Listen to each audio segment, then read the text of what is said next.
bismillah waaye xanaa ku ma am ndey ku ma amul ndey daa am ci réew mi termine yéene kaay ne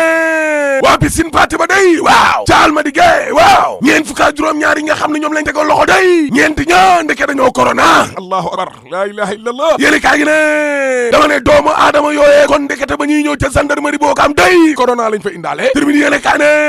da bu ñu sukkandikoo nag ci Seneweb day waaw gis nga ñooñee vacances la ñu ñëwoon ci réew mi la jóge ci daanu Europe ne nañ leen profité nag amal kon suñuy feet ci Ndakaaru njaay jël jóob ca la mbir ma wàccee seen kaw yéeni kaa gi ne te gis nga tolluwaay yuk wàllum corona joojee ci daanu njaareem tamit day war nañ koo xoolaat de parce que médecin chef région ba ca boppam waaw daal di nay tiit lool ànd ak njaqare ci lu jëm nag ci wàllum kaa yooyee kon nañuy yokkee ak nu nu mel te nit ñi nag gëmuñu feebar bi de rawatina nag ci diwaanu Touba gëlay maar di Italie nga xam ne nit ñi respecté wuñu mesure barrières yi kon benn yoon laa la wax ñu ci bëree bëri tamit jàpp nañ ne feebar bi amul mesure barrières yi lée faale wuñ ko takk masque moom waxaale wuñu ay mbiram sax ca diwaanu Touba laa la wax docteur Mamadou Dieng waaw nee na kaay nañu yéegee kon ca diwaanu Touba googe ragal lu na lool ba pare ñu ci bëree bëri tamit gëmuñu feebar ba leese ko yéene kaay ne tribunal ba day njàqare tiis la fa corona ba indi de daf ci am kenn koo xam ne day bañ ko defee ree waa piscine party ba la waaw ndeke dafa indaale kon jàngoroy corona jëde ca kaaf ba te nekkoon na fa daanaka lu tolloo juróom fukki ci ay doomu aadama laa wax la ilaha illallah avocat yaa magistrat yaa garde pénitentiaire yaa ak ñeneen ak ñeneen day seen bakkan nañ ca xottu gerte de 24 heures yéene kaay ne lii faj nag maanaam corona googe COVAX wala Sinopharm en tout cas Abdoulaye Diouf Sarr day ministre waaw nee na président bu Chine Xi Jinping daal dina ñuy may lu tolloog ñaari téeméeri junni ci ay dose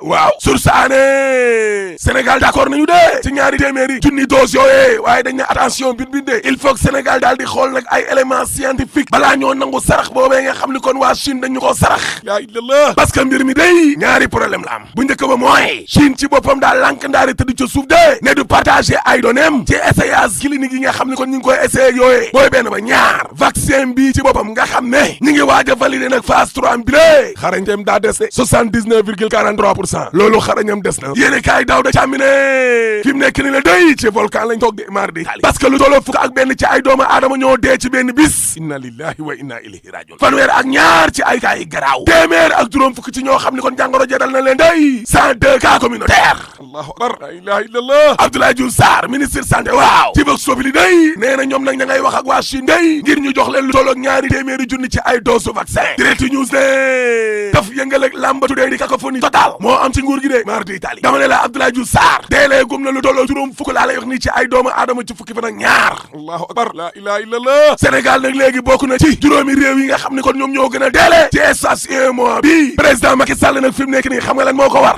jël koo xam ne am na xam-xam ci wàllu santé daal di koy def ministre de la santé laa la wax ñu audité matériel bi nga xam ne day foo force Covid ba moom lañ jëndaloon waa santé nañ leen ko audité Macky Sall loo am ba day les si ko yéene kaay nee na gis nga saisinu conseil constitutionnel boobee waaw ngir attaqué nag loi bi lée état d'urgence ba Abdou Mbacké Dolly day dal na ci kaw frère am bi lée ak député PDS ya mardi Italie waaw parce que Abdou Mbacké Dolly day waaw nee na bépp député boo xam ne kon justice moo la tax a jóg waruñ laa ñaan sax naan la ñëwal signé loolee waxtaan naa ak président Cheikh Mbacké mi lée juróom benn yoon laa la wax saa su ne danaan ma waxtaan aguma ak Abdoulaye Wade te ñoom nag ñu ngi tooñ Abdoulaye Wade exclusive yéene kaay ne Mamadou Diop Decroix day daal dinay wax ak force vive de nee na jot na ñu jóg jàmmaarloog Macky Sall laa la wax léegi ko yéene kaay ne procureur ba day démb waaw nee na 10 000 problème yow au lieu nga indil ñu 10 000 solution ngay yokk say 10 000 problème laa la wax waaye rapport bi 10 000 problème day ca tribunal ba waaw ci source a nee na waxuma couvre-feu de waaye marche sax fu ma ko gisati damay wiiri ñëf boog soobi ne cay tuumaalante gi la ci yorin gu bon ca Dakar dem dikk maître Moussa Diop day waaw daal dinay daal jaxal na na kii di bun xatab si laa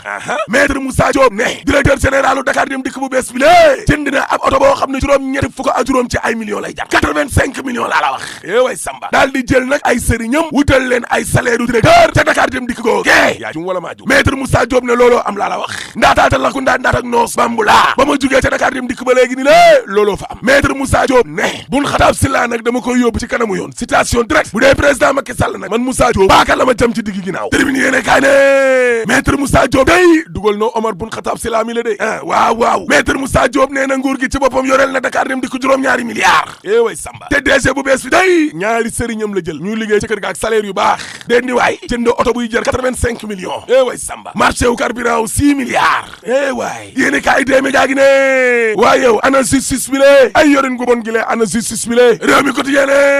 ay tuumaalante dem dikk la de maître Moussa Diop Oumar Bun Khattab lii quotidien gis nga Dakar dem dikk waaw lii day mandargaal yorin gu bonuk Sénégal rek mal gouvernance su Sénégal gi lée oto 100 millions la DG bu bees bi di dawal way Samba yorinuk seen waa kër seeni sëriñ seeni jabar ñu leen di dundal way Samba libération yéene kaay ne xoolal ma concession ñaar fukki at ak juróom bi lée dañ ko war a sànni ca poubelle ba de Dakar Nav waaw mooy trésor portugais de ci fukki milliards ak ñaar yoo xam ni kon moom la ñu dugal seen poste ci 2020 bi lée 1% dong day la ñu jox nguuru Sénégal gi lii na ca contrat ba way Dakar Times de ICS sa ngay bañ ñoom ñu yoreel lu ëpp ñaari téeméeri milliards nguuru Sénégal gi lànk ne duñu fay xaw ma lànk la xaw ma dañoo bañ xaw ma retard redevance minière yi Alassane Diallo mii nag di DG wu ICS xaw ma daa yab république bi xaw ma da leen a sampal ndënd évidence yéene kaay ne en tout cas délégué yi nga xam ne ñoom ñoo nekk ca ONAS kay day waaw daal dinañuy seetal ne kii nekkoon fa directeur général Lansana Gagny Sakho waaw parce que dafa am ñenn ñoo xam ni kon dañu ko tuumaal ne yorinam googe jaarul yoon waaye délégué yi seetal nañ ko de libération yéene kaay ne coowal jaari sow day enquête ba waaw daa mel ni xale bi fa mu nekk day moo fa bàyyi boppam de maar di Italie moo fa bàyyi boppam de laast ginnaaw une semaine a ngi ni la bi mu réeree day jaari sow mi waaw seen nañ ko ca Paris la France baax na lii quotidien ne coowal jaari sow day mbir mi daal mën nañ cee xaar lu ne ba pënd wi wuri rek ay ba pënd wi wuri waaye lu pënd wi wuri du tax ñu fàtte pétrole bi de déedéet parce que suul gaz du ko tere xeeñ te troisième mandat dañ ko fiy tere rek boo paree ma ne la laa ji tëjal